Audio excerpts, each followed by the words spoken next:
Ana Costa. Introdução. Os sonhos sempre tiveram valor no imaginário de todas as culturas. Entre os gregos, por exemplo, podiam representar intenções dos deuses e, nesse sentido, precisar de interpretação. Diferentemente do que ocorre em nossa cultura, os sonhos não eram encarados como algo da intimidade do sonhador, sendo tomados como resultados de desígnios exteriores, como auguros do destino. Com isso, percebemos que as formas de representá-los resultam de diferentes construções culturais. Nos desdobramentos da cultura ocidental, a intimidade ganha relevo, perdendo-se grande parte do sentido trágico e social que a suposição de um destino trazia. Por essa razão, o sonho passou a ter uma significação individual. Nesse contexto, a psicanálise surge como um campo singular de abordagem. O trabalho analítico deu outro estatuto aos sonhos, resgatando-os da aparente dicotomia que a contraposição destino versus indivíduo lhes deu ao longo de séculos. No desenvolvimento deste livro, investigo a função dos sonhos no ensino da psicanálise, bem como sua importância no trabalho de cada analisando. Pretendo mostrar, assim, a singularidade do registro psicanalítico do tema. Com seu clássico livro A Interpretação dos Sonhos, publicado em 1900, Freud inaugura um campo que permanece único: a abordagem dos sonhos como uma formação do inconsciente. Nesse texto, ele os apresenta como produtos da realização de desejos inconscientes, resultantes do que denominou processo primário. O que lhes daria característica por vezes absurda seria a deformação exercida pelo processo secundário, no qual Freud localizou o trabalho da censura. O processo secundário substitui o primário, modificando seu conteúdo. O resultado são deformações que camuflam o desejo realizado no sonho, fazendo com que o mesmo adquira uma expressão irreconhecível. Essa abordagem não foi retomada nem modificada por Freud, mesmo que ele tenha produzido uma alteração radical nos conceitos que sustentavam a psicanálise. Aqui apresento essas modificações, e, ao mesmo tempo, resituo a teoria sobre os sonhos, cujas bases se alteraram. A forma peculiar que resulta da elaboração onírica produz o caráter enigmático do sonho, que todos conhecemos. Ao longo dos séculos, essa característica tem despertado curiosidade e interesse. Muitas chaves interpretativas já foram propostas, e muitos leitores de destinos viram nos sonhos uma predição. Ficaram famosas as ocasiões em que as interpretações provocaram estratégias de guerra, resultando em vitórias. Freud entrou nesse viés do interesse popular, trazendo para a interpretação dos sonhos uma abordagem científica. Mais ainda, reverteu a temporalidade que até então lhes era atribuída. Ao invés de predizer o futuro, o sonho mostrava uma realização do desejo infantil recalcado. É nessa medida que ele caracteriza o inconsciente como atemporal, não sujeito a modificações pela passagem do tempo. Freud propõe a indestrutibilidade do desejo infantil, mantido intacto no inconsciente, afirmando que dele nada se apaga completamente. O que se registra uma vez permanece sempre em condições de ser reativado. Freud compara isso à cidade de Roma, onde vemos as marcas da história nas ruínas de prédios de outros tempos, que permanecem lado a lado com os prédios contemporâneos. Pode-se perceber que sonho e inconsciente são dois conceitos estreitamente ligados na teoria freudiana. De fato, considera-se que a fundação mesma da psicanálise deu-se com a publicação dos textos de Freud em 1900. O autor denominou formações do inconsciente o que dele surgia como seus representantes mais diretos, além dos sonhos, os atos falhos e os xistes. E deu ao sonho um estatuto especial, considerando-o via régia para o inconsciente. No desenvolvimento deste livro, uso principalmente duas referências, básicas em nosso campo: Freud e a releitura de sua teoria empreendida por Jacques Lacan, influência fundamental nos desdobramentos contemporâneos da psicanálise. Pela releitura de Lacan, muitas das propostas freudianas se esclarecem, além de adquirirem novos fundamentos. Por que sonhamos? A ninguém ocorreria perguntar por que comemos, ou por que bebemos. São perguntas respondidas por antecipação no nosso senso corriqueiro, de misturar cultura e natureza. Ou seja, damos por estabelecido que nossas funções fisiológicas são naturais e que devem responder a ciclos parecidos com outros correspondentes na natureza. A maneira como circunscrevemos nosso campo de indagações prescreve as respostas que encontramos. Se pensarmos que nossa fisiologia tem correspondência com a dos animais, buscaremos nossos ciclos no que pode ser descrito pela biologia. E, então, à noite sonhamos. E o que sonhamos não corresponde nem à natureza, nem à nossa vã razão. Sonhar não serve para nada. Como um investigador dedicado, Freud faz um extenso levantamento sobre a literatura que trata dos sonhos. Desde a filosofia à medicina, dos clássicos interpretadores de sonhos da antiguidade à psicologia de seu tempo. Esse levantamento reproduz uma dicotomia. Ou bem a produção do sonho provém de estímulos externos, percepções, durante o sono, que seriam incorporadas na produção das imagens. Ou bem resulta de estímulos internos. Não se precisa de grandes deduções para constatar que ambas as fontes, estímulos internos, ou estímulos externos, sempre estão em causa, em maior ou menor grau. É nessas construções que Freud vai produzindo uma ruptura radical com as concepções de sua época, algumas das quais ainda têm ressonância entre nós, apesar de mais de um século de convivência com a psicanálise. Essa ruptura opera sobre a suposição de um determinismo biológico, propondo em seu lugar dois elementos estrangeiros a esse campo. De um lado, o desejo inconsciente, de outro, a organização da linguagem, abordando o sonho como um texto que contém em si as mesmas ferramentas de que a linguagem se utiliza. Apesar de as explicações biológicas não serem suficientes para dar conta da determinação do sonho, também não podemos dizer que ele seja um processo exclusivamente ideativo, no sentido corriqueiro em que pensamos essa expressão. Sonhar tem efeitos no nosso organismo. Tanto é assim que já com Freud encontramos a explicação de que o sonho tem por função a manutenção do sono, do estado de repouso.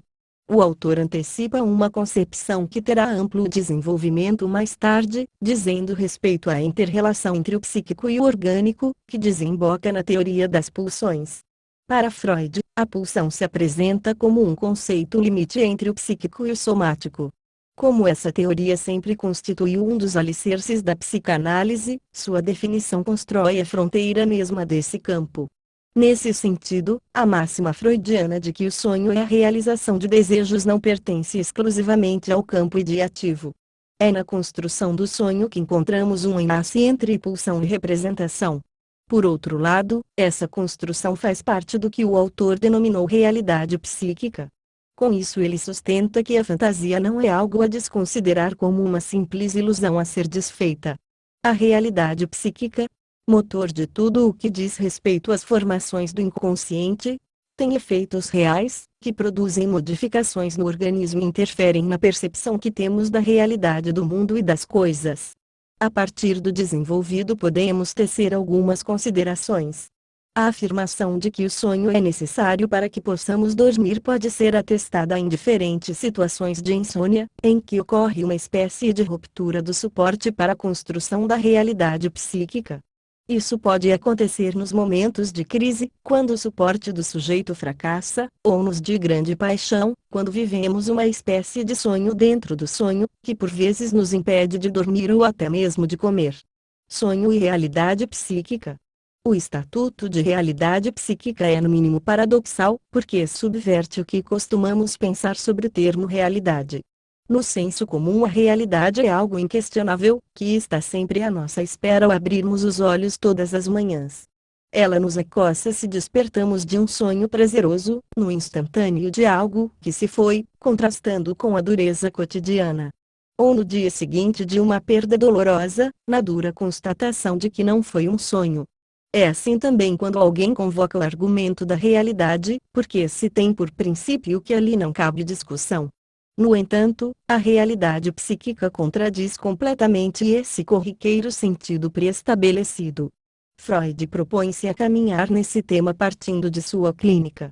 Ocorre-lhe muito cedo pensar sobre isso, a partir da elaboração do texto sobre os sonhos. sugere que não se confunda realidade psíquica com realidade material e responde a uma certa resistência dos estudiosos em conferir autoridade aos sonhos porque os mesmos não correspondem aos princípios morais de quem sonha. A realidade psíquica corresponde à proposta do sonho como realização do desejo inconsciente. Freud representou-a como uma espécie de outra cena, que não corresponde às balizas que nos orientam no cotidiano, mas que tece com elas uma rede de associações.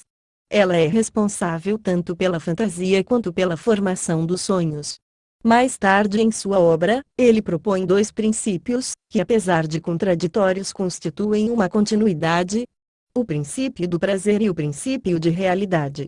O primeiro é o que está em causa na constituição da realidade psíquica, com produções resultantes da expressão do desejo inconsciente. As expressões desse desejo, que para Freud resulta do desejo infantil recalcado, sempre passam por deformações ou por sentimentos considerados absurdos. No entanto, sua eficácia é tamanha que nenhum argumento de veracidade ou bom senso é suficiente para alterar seus efeitos, sejam eles angústia, ou mesmo formações de sintomas. Para apresentar essa questão, Freud traz um exemplo.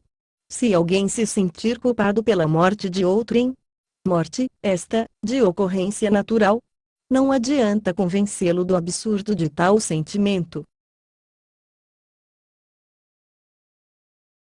A culpa corresponderia à realização fantasística de um desejo de morte, mantido recalcado até que o acontecimento natural o tenha feito vir à tona. O psicanalista dará crédito a esse desejo, acolhendo-o como a expressão de uma fantasia, constituinte da realidade psíquica.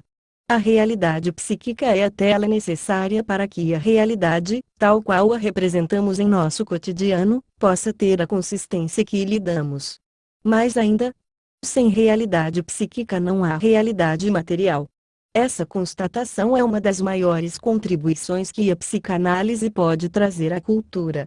Para que haja realidade, ou mesmo vida lato sensu, é preciso que haja fantasia.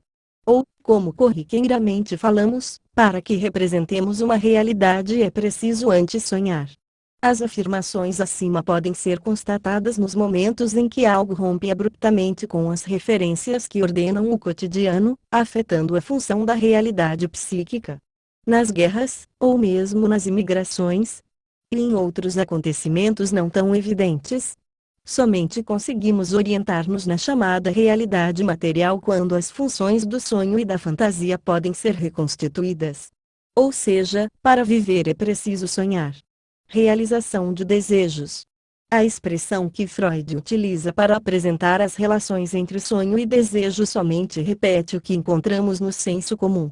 Quando conseguimos algo que muito perseguimos, dizemos realizei um sonho. E no momento mesmo em que nos encontramos em uma situação de extremo prazer, dizemos parece um sonho. Com isso, a linguagem popular interpreta a estreita relação entre sonho e desejo. Mais ainda, não se trata de qualquer desejo, na medida em que aponta para a dimensão de uma impossível realização, cuja concretização no campo da realidade material provoca surpresa e um sentimento do inusitado. Essa faceta da expressão popular tem somente uma parte de correspondência com a interpretação da psicanálise. Foi dela que Freud partiu, com a impressão de uma certa orientação hedonista do princípio do prazer, responsável pela realidade psíquica. No entanto, a orientação do desejo para o psiquismo está baseada numa estrutura bem mais complicada do que pode parecer à primeira vista. O desejo surge como motor do sonho e da fantasia e, nesse sentido, não tem, por princípio, correspondência na realidade material. Assim, o desejo precisa permanecer indestrutível, como dizia Freud, irrealizado, representando o impossível, sendo a força motora da fantasia. Há dimensões de crises que trazem, em alguma medida, um fechamento da função desejante. Ou seja, obturam nossa falta constitutiva, essa que nos faz desejar e sonhar. Muitas das balizas que sustentaram a teoria freudiana foram sendo modificadas pelo autor ao longo de sua obra. Uma delas diz respeito à ligação do desejo com o princípio do prazer, que coloca o sonho como realização de desejos, nessa suposição hedonista antes destacada. Num primeiro momento, foi suficiente ao autor fazer a diferença entre princípio do prazer e princípio de realidade, para apresentar os registros que nos determinam na constituição do psiquismo. Não cabe aqui desdobrar todas as modificações por que passou a teoria freudiana ao longo de seu desenvolvimento. Trarei somente a referência a dois temas que interessam diretamente a abordagem dos sonhos: as mudanças na teoria das pulsões e na teoria da angústia. Essas modificações afetam diretamente aquilo que entendemos como desejo no sonho. É necessário, então, fazer um pequeno preâmbulo. Uma primeira consideração diz respeito à teoria das pulsões, que afeta diretamente a proposta do princípio do prazer. Num primeiro momento, Freud serviu-se do dualismo fome e sexo para propor dois princípios pulsionais, um de conservação e outro sexual. Como já mencionamos, esse dualismo correspondia ao domínio do princípio do prazer. Posteriormente, no artigo Além do Princípio do Prazer, publicado em 1920, ele reformula o dualismo pulsional propondo um embate entre pulsões de vida, assexuais, e pulsões de morte, responsáveis pela compulsão à repetição. Mais adiante retomarei essas questões. Em relação ao desejo, não é simples tratar de sua função na psicanálise.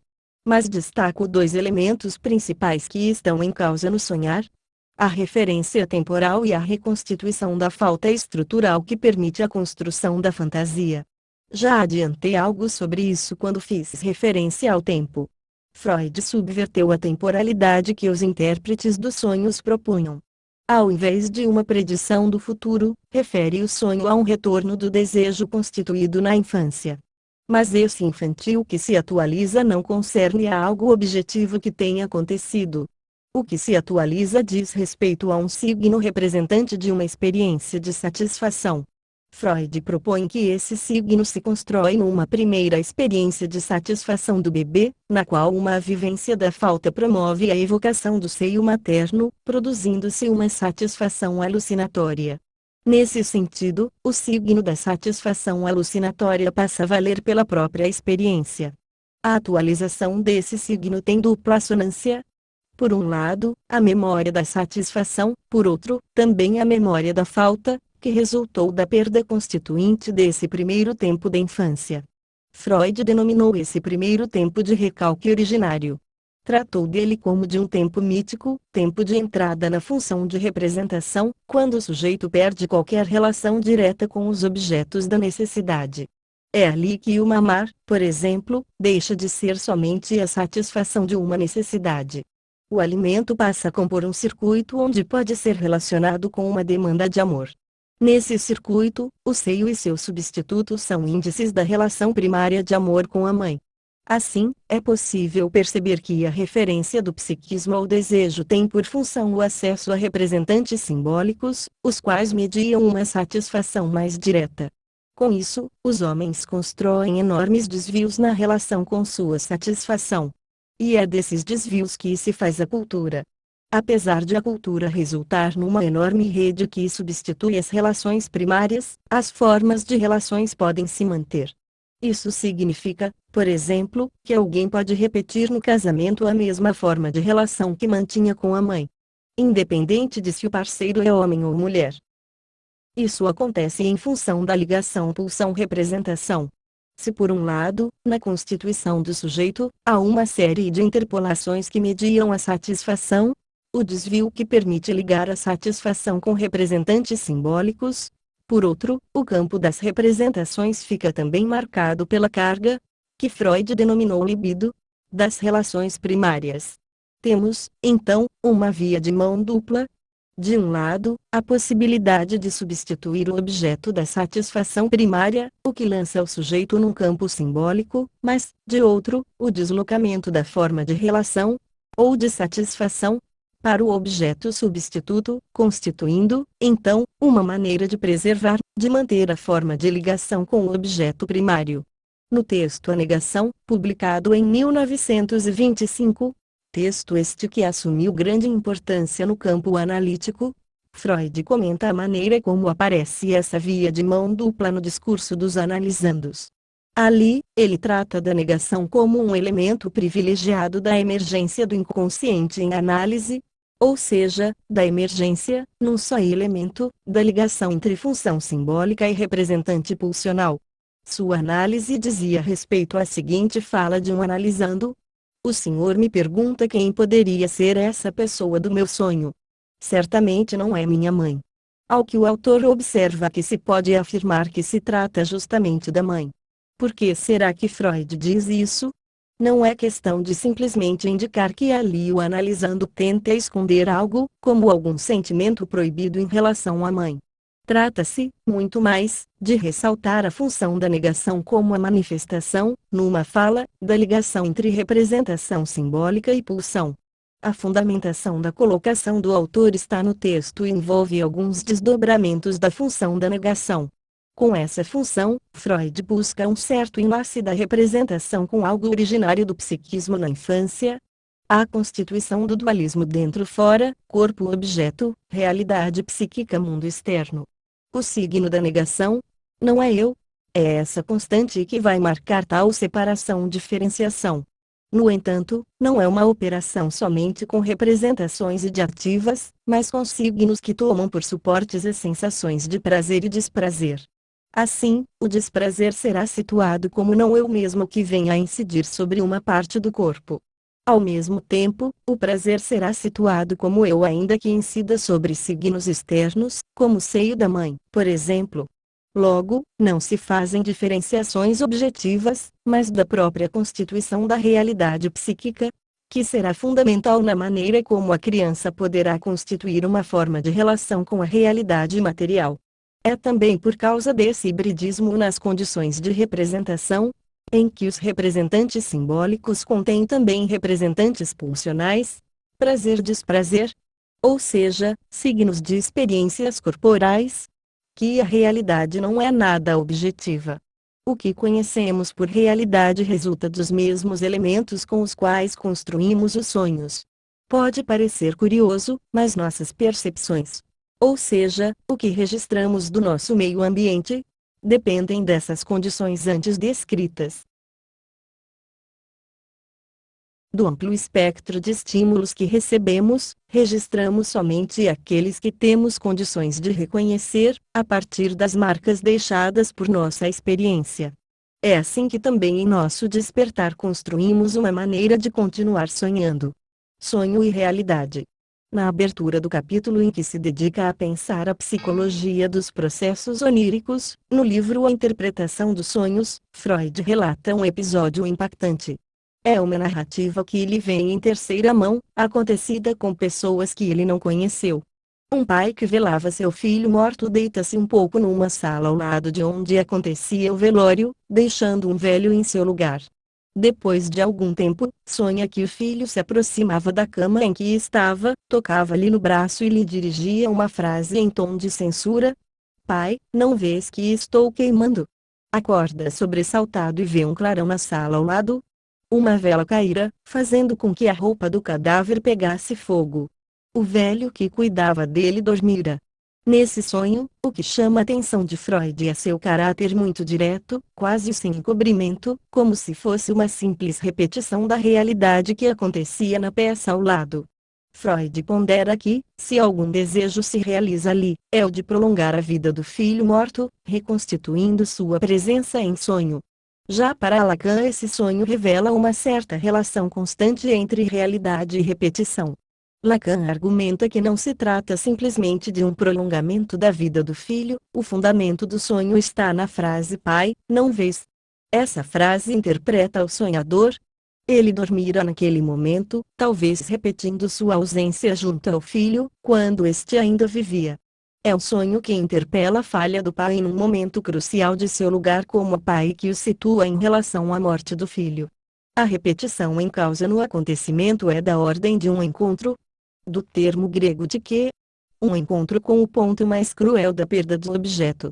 Com essa referência, Lacan acrescenta um elemento fundamental na construção do sonho, elemento que não estava ainda em Freud e que diz respeito ao desejo. Para ele, se podemos afirmar, com Freud, que esse sonho confirma a teoria do desejo, é porque ele não é simplesmente uma fantasia que preenche algo a que se aspira. O sonho coloca em ato não somente o signo de um objeto que move o desejo, mas, fundamentalmente, um mais além que aponta nossa falta mais radical. Essa falta, experienciada nas relações primárias, é resultante da nossa referência à linguagem e acarreta a perda de uma referência mais direta a ciclos naturais. Como seres de linguagem, nos distanciamos irrevogavelmente da natureza. Corriqueiramente, na construção de nossa realidade, essa falta precisa estar encoberta. O encobrimento permite uma certa constância de nossa percepção das coisas. Quando essa constância não acontece é que se produz o encontro do sonho, que Lacan designou como encontro do real. Este último termo permitiu ao autor produzir um diferencial em relação à realidade. Como vimos, esta é recoberta pela realidade psíquica, que resulta de nossas condições de representar percepções. O real, pelo contrário, é o avesso do recobrimento. É da ordem desse encontro tematizado no sonho acima. Em algumas passagens de seus seminários 4 conceitos fundamentais da psicanálise, Lacan analisa a tênue fronteira que se inscreve entre o sonho e o que registramos da realidade material. Ali, seu diálogo é com a fenomenologia, com Maurice Merleau-Ponty, justamente detendo-se na abordagem que a psicanálise pode fazer da percepção. Lacan lembra da parábola de Chuang Tse, que sonhou que era uma borboleta e que, quando está acordado, se pergunta se não é a borboleta que está sonhando que é Chuang Tse. Em quantos momentos essa pergunta não ocorre a muitos de nós? Se nossa realidade está diretamente relacionada com uma realidade psíquica, como diferenciar uma da outra? Pois bem, a diferença principal está em que o despertar nos joga na captura, que é nossa vida cotidiana, na busca de sermos amados. O sonho mostra em estado bruto os efeitos de nossos laços pulsionais. Como bem situa Lacan, o sonho mostra, como um isso, termo pelo qual Freud denomina a instância das pulsões. Nesse caso, as demandas de amor, sempre em causa quando estamos acordados, não estão colocadas. Essa seria a diferença entre a vertigem metonímica do sonho, num deslocamento incessante de nossos traços de memória, e o aprisionamento na repetição que o despertar coloca em causa. Bem entendido, o que lembramos do sonho não é o próprio sonho, já significa o despertar. É também nessa medida que a narrativa do sonho interessa a psicanálise, como efeito de enlace entre pulsão e demanda de amor. A linguagem do sonho. Não há dúvida de que a expressão do sonho é muito curiosa e desafia todas as concepções existentes, mesmo as psicanalíticas. Augúrio dos deuses que interpela nosso destino? Em alguma medida sim, visto que contém os traços de nosso lugar objetal, que se repetem do nascimento à morte que colocam em causa nossa máxima derrisão, nossa insuficiência maior, nosso desamparo. Efeito neurológico do dormir? Certamente. Freud nunca eliminou de suas considerações as variáveis orgânicas, mantendo-as sempre como um elemento que faz parte da constituição da realidade psíquica. Mas, então, como se constrói o sonho? O que está implicado na sua maquinaria? Pode o sonho ser considerado uma forma de comunicação, como querem os leitores de Destino, ou mesmo ser considerado uma forma de linguagem? A proposta freudiana do sonho como uma expressão do inconsciente teve inúmeras repercussões, inclusive no campo das artes. A corrente do surrealismo, que ganhou relevância e abrangência na literatura e nas artes plásticas, teve seu modelo na produção onírica. A associação livre, que continua sendo a regra para a fala do analisando, em alguma medida tenta reproduzir um enlace onírico. Esse método foi bastante empregado pelos surrealistas na produção de suas obras. Tanto Salvador Dalí quanto André Breton, este último responsável pelo Manifesto Surrealista, tiveram encontros com Freud, buscando que o psicanalista reconhecesse o método surrealista como derivado das construções que a psicanálise fazia sobre os sonhos. No Brasil, foi por meio dos modernistas que a psicanálise primeiro aportou, chegando antes como arte que como clínica. Freud tentou deslindar a peculiaridade da linguagem onírica. Sua primeira aproximação foi a proposta de entender o sonho como um texto que apresenta um conteúdo manifesto, resultado de sua elaboração, e um conteúdo latente, apenas no inconsciente. Assumindo essa comparação, o sonho passa a ser um texto portador de uma mensagem não explicitada que o autor liga à escrita hieroglífica ou mesmo à chinesa. A singularidade dessas escritas é a de preservarem um certo signo da imagem que vieram a substituir. Nesse sentido, são próximas ao desenho, na medida em que trazem também imagem-signos. Nossa escrita não manteve ligação com o desenho. Os signos que representamos não trazem em si uma imagem. A única condição de que esta se constitua é de representarmos o som da leitura. Assim, ao associar o sonho a um texto e este a uma escrita hieroglífica, Freud propõe uma decifração, como resultado de uma leitura, visto que se trata de um texto. Com isso percebe-se que, na psicanálise, diferentemente de outras abordagens, o sonho deve ser lido. Apesar de reconhecermos o sonho como um texto, sua mensagem não é direta. Seus elementos não têm correspondência imediata com aqueles da vida desperta. Assim, os personagens não correspondem exatamente aos mesmos de quando estamos acordados. O grande enigma para um psicanalista é poder reconhecer onde, no relato, está representado o sujeito. Ele não está necessariamente onde se imagina.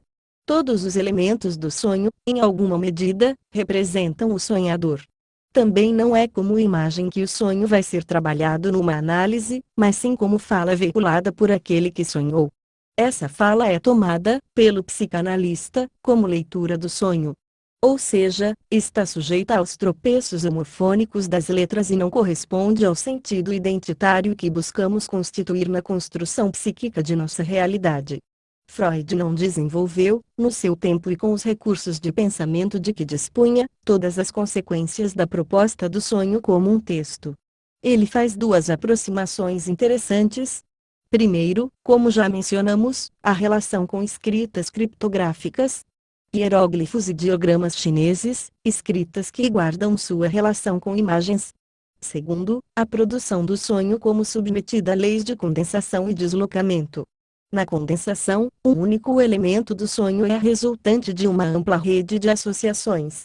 Estas somente aparecem quando o sujeito deixa correr o pensamento, de elemento em elemento, até que a série de conexões mostre suas relações com o sonhado. Para exemplificar, Freud relata a análise de um sonho seu que ficou conhecido como sonho da monografia botânica. Segue o texto. Escrevi uma monografia sobre uma espécie indeterminada de plantas. Tenho o livro em minha frente e volto neste momento à página na qual se achava aberto e que contém uma lâmina em cores. Cada exemplar ostenta, à maneira de um herbário, um espécime dissecado da planta. Esse sonho chama a especial atenção de Freud por ser simples e, ao mesmo tempo, conter uma grande rede associativa que ele desdobra na sua escrita. Dos elementos monografia e botânica partem caminhos que se cruzam e levam a duas questões que eram sensíveis para Freud no momento: a crítica que suas obras receberam de colegas e suas pesquisas com a cocaína. O quão custosas as mesmas acabaram sendo para ele. Como se percebe, tanto a rede associativa quanto as deduções de sentido a que o autor chega não estão de forma nenhuma no texto explícito do sonho. Essa peculiaridade de análise é muito própria à psicanálise. Suas condições escapam a chaves interpretativas a priori, sejam coletivas, mesmo da teoria, ou individuais. O trabalho de análise, em que vão entrar também os sonhos, é um trabalho de construção no momento mesmo da sessão. Ele não se antecipa ao acontecimento da mesma. A outra lei que o autor propõe como submetendo o sonho à deformação é o deslocamento. Nesse processo, o que adquire relevância como produto final são expressões que não têm relação direta com o conteúdo latente. Um dos traços desse conteúdo pode provocar associações por contiguidade, por exemplo. É o caso de botânica, elemento do qual partem muitas séries associativas, mas que não tem nenhuma relevância, representando somente um detalhe da preocupação da qual o sonho é resultante. Em relação ao tema da linguagem, foi Lacan quem trouxe as principais inovações à psicanálise. Esse autor chega a dizer que o advento da linguística mudou radicalmente o conceito de inconsciente. Isso porque, segundo sua concepção, o inconsciente é estruturado como uma linguagem. Esta é subsidiária da construção dos sonhos. Também as relações entre linguagem e texto do sonho se modificam a partir das abordagens lacanianas. Ele introduz uma concepção inovadora quando propõe, já em seus primeiros trabalhos, uma instância da letra no inconsciente. Percebemos, aqui, que nossos sentidos corriqueiros de letra e de inconsciente são completamente subvertidos. Por inconsciente, nosso senso comum forma a imagem de uma ideia escondida, como um desejo que tem seu objeto correspondente. Como entraria aí a ideia que fazemos das letras? Instância da letra no inconsciente, então, não corresponde nada de nosso senso comum. O que significa isso? Em que se diferencia das abordagens freudianas?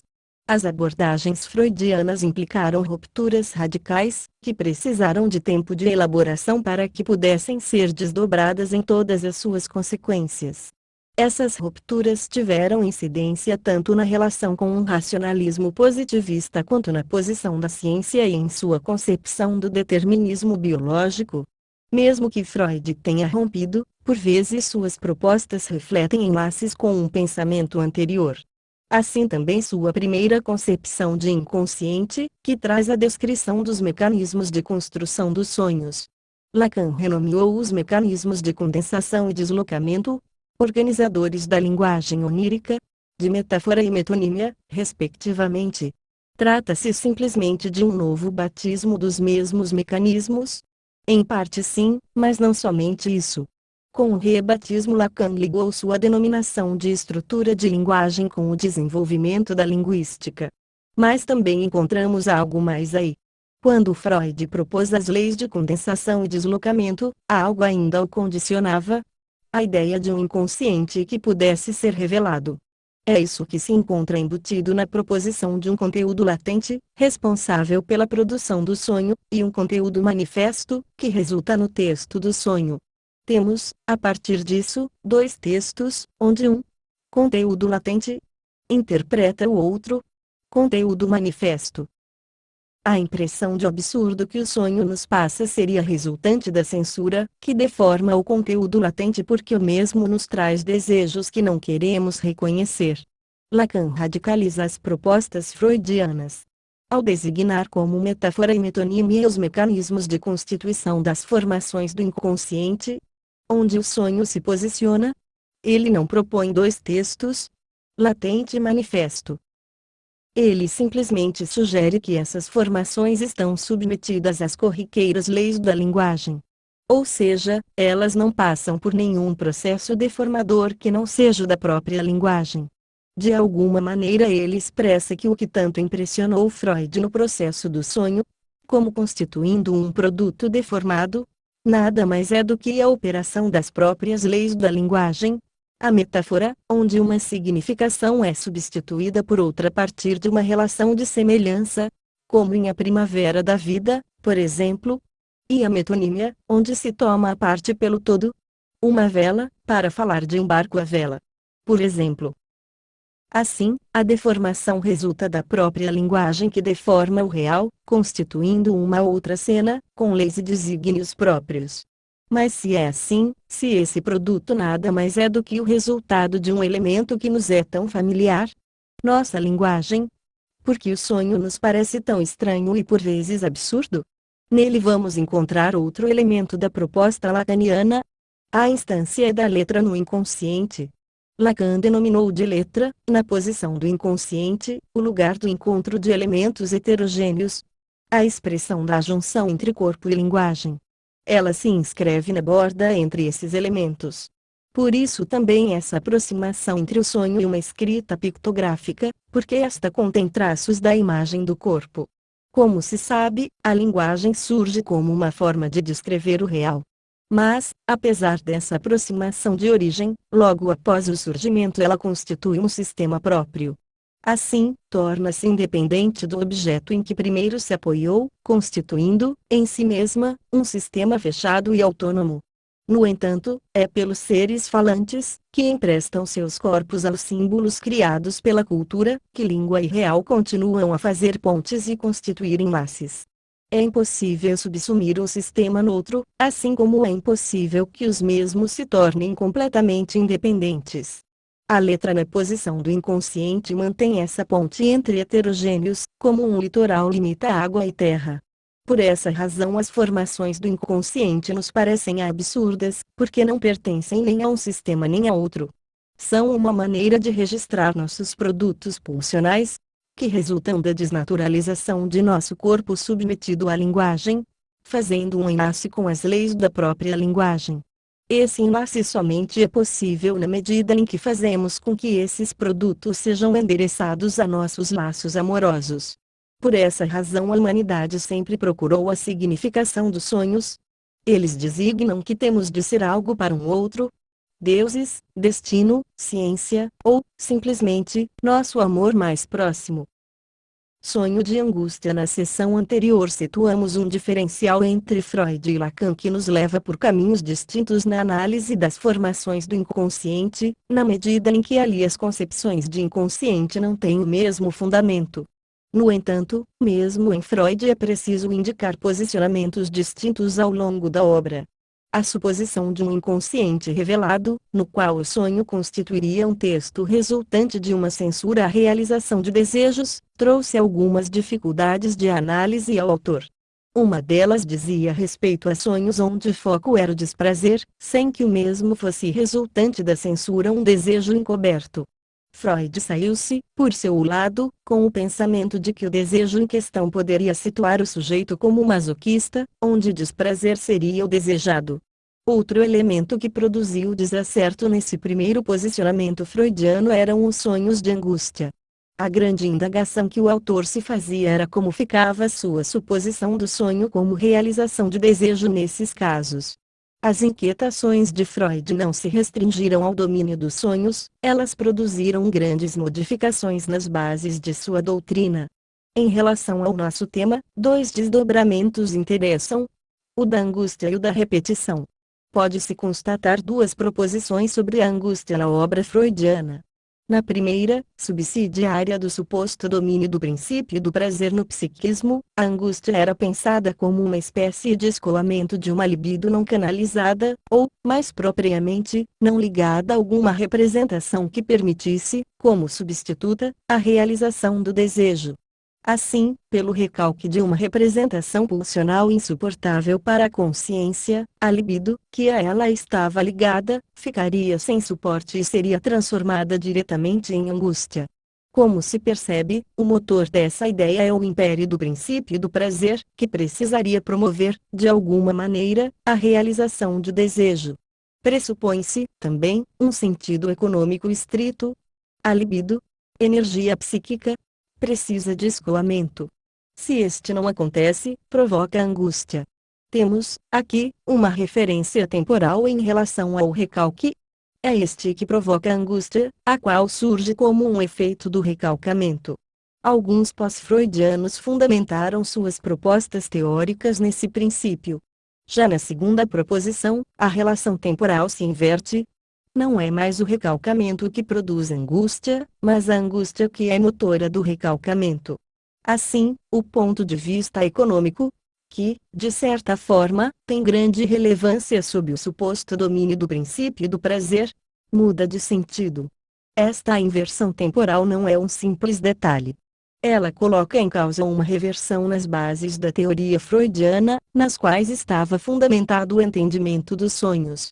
Essa modificação diz respeito à teoria pulsional, e Freud a situou em um mais além do princípio do prazer. Esse mais além reorienta a angústia e a repetição do trauma nos sonhos. São questões bastante complexas, das quais trataremos apenas parcialmente, o suficiente para apresentar o tema em estudo. A base desse desenvolvimento é de que não é somente o princípio do prazer que orienta as pulsões, mas, para além dele, o que Freud denominou pulsão de morte. Esse conceito surgiu para explicar o que na clínica se apresentava como compulsão à repetição. algo que move o sujeito a repetir situações ou atos que lhe provocam desprazer. Assim, a repetição implica o determinismo da busca do sujeito por um para além do prazer. Essa busca interpela o sujeito nos próprios fundamentos da simbolização. Como consequência dessa reorientação teórica, a angústia ganha outra abordagem no trabalho clínico.